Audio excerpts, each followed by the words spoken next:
Saudi থেকে ফিরে আসার পর ওই মহিলাকে আর ঘরে তুলেননি, যে কারণে দেখুন বিস্তারিত। লোভের বশে দালালের খপ্পরে পড়ে সৌদি আরবে গিয়েছিলেন। গণধর্ষণ ও নির্যাতনের পর ফিরেছেন ময়মনসিংহের নান্দাইল উপজেলার একটি গ্রামের সেই গৃহবধূ। দেশে ফিরে তিনি নতুন সংকটে পড়েছেন, তাকে আর ঘরে তুলছেন না স্বামী। গতকাল বুধবার সেই নারী কালের কণ্ঠকে এ কথা জানান। তিনি বলেন, তাকে মক্কা মদিনার কাছে একটি কোম্পানিতে চাকরি দেওয়ার কথা বলে পাঠানো হয়। সেখানে যাওয়ার পর আব্দুল বারিকের সৌদি নাগরিক হাতে তুলে দেওয়া হয়। 4 তলার বাসার 2য় তলায় তাকে নেওয়া হয়। সেখানে মালিকের স্ত্রী, 2 ছেলে ও তার 2 শ্যালক থাকে।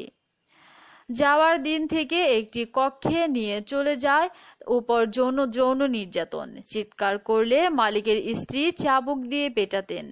কিছুদিন পর বাসার সবাই মালিক ছাড়া বাইরে গেলে কৌশলে দেশে স্বামীর সঙ্গে কথা বলে ঘটনার বর্ণনা দেন।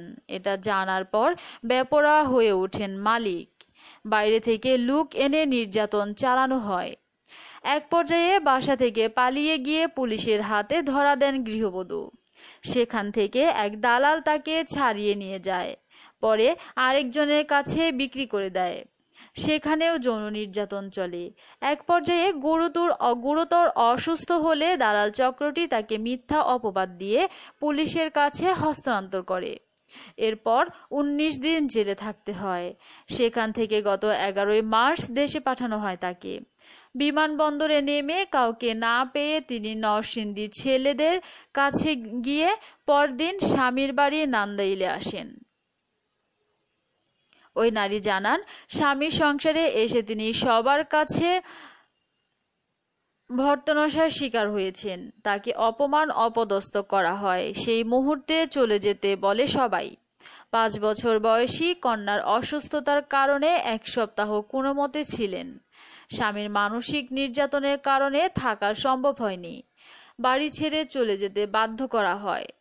আর যেন এই সংসারে সে না আসে এই বলে শাসিয়ে দেওয়া হয়। বর্তমানে তিনি নরসিংদীর একটি উপজেলায় ছেলেদের কাছে রয়েছেন। শারীরিক ও মানসিক অসুস্থ এ নারী বলেন, আমি অহন কি করবাম, সন্তানদের মুখের দিকে তাকাইয়া মরতেও পারি না। যারা আমারই সর্বনাশ করেছে তারার বিচার কেলা করব। ওই নারীর স্বামী বলেন, আমাকে না জানিয়ে সৌদি আরব গিয়ে যৌন নির্যাতনের পর ফিরে এসেছে স্ত্রী।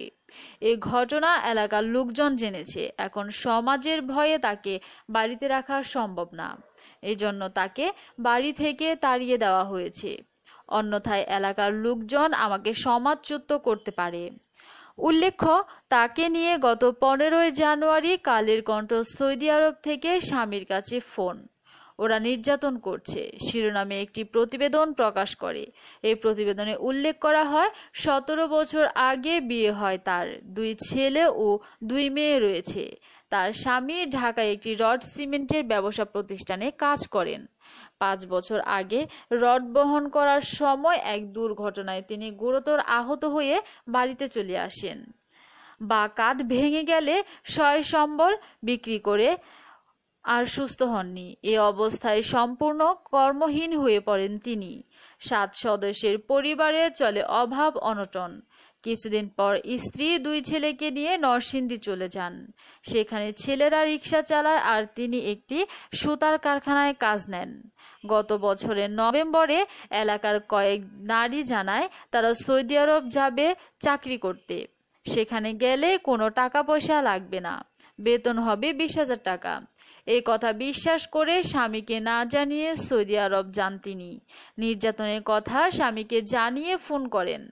এ ব্যাপারে ময়মনসিংহের অতিরিক্ত পুলিশ সুপার সীমারানী সরকার বলেন, কালের কণ্ঠে খবর প্রকাশের পর ওই নারীকে দেশে ফিরিয়ে আনার জন্য তৎপরতা শুরু হয়। কয়েকদিন আগে সেই নারী ফিরে আসার খবর পেয়েছি। নান্দাইল থানার ওসি আতাউর রহমান বলেন, ওই নারীর সঙ্গে যোগাযোগ করা হয়েছে, তাকে এনে মামলা নেওয়া হবে।